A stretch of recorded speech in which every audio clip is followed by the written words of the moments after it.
Good morning, isang good morning. Ngayong umaga. Sinipo na naman. Parado na naman ang ilong ni Nanay Linda. Atsing na naman ang atsing. Yan, umpisa na naman yan. Tapos susunod yan, sasakit ang lalamunan ko. Yan, kaya kagabi na. Natulog agad ako ng maaga. Medyo masama ang pakiramdam ko. Hindi na po ako nakagawa ng content dahil di ko kaya. Ayan, sa mga nag-aabang sa aking mga content, sumama po pakiramdam ko gabi, hindi ko nakayanan. Hanggang ngayon mga guys, ang sakit ng balakang ko, ang mga braso ko sumakit, mga binti ko sumakit. Kaya yan.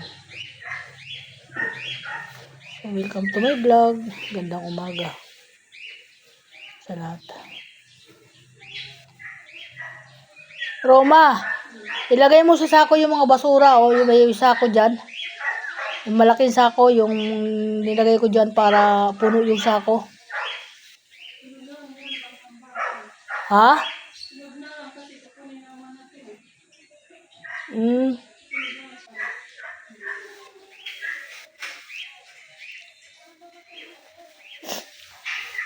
Ang hirap pag may sipon. Parang laling lumuluha ang mata. Ayan. Tumana yung suki ko.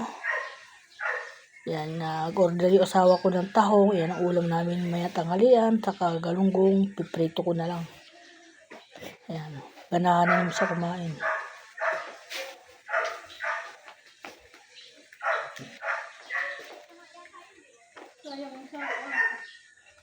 Wala ano yan papaano ko na yan. Dahil sako. Maraming sako. Dami ko nga sako dun . Kasi kukunin naman.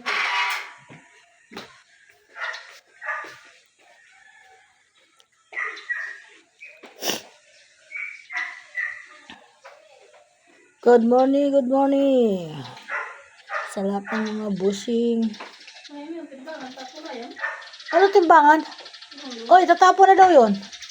Ay, yung galon, akin na yung galon. Dadalhin ko ngayon sa bahay pag tataniman ko.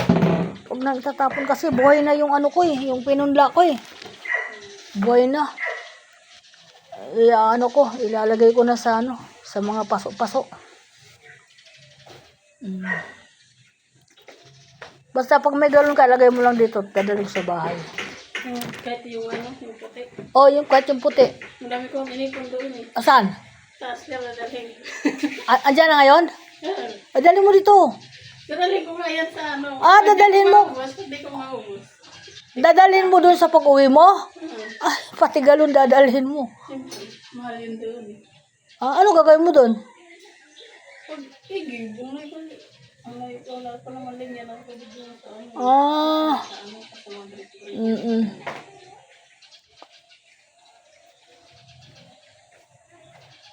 Meron pa ako sa bahay.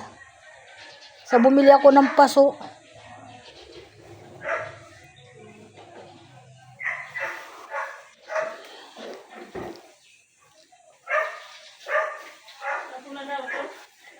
Tatapon na daw yan. Ano ba sira niyan? Ngayon lang naman ko nakita dito. Sayang. Sabi ni Eli, tatapon na daw yan Sure. Di mo na ako nagagamit ng ganyan. Ilagay mo doon sa sako ko.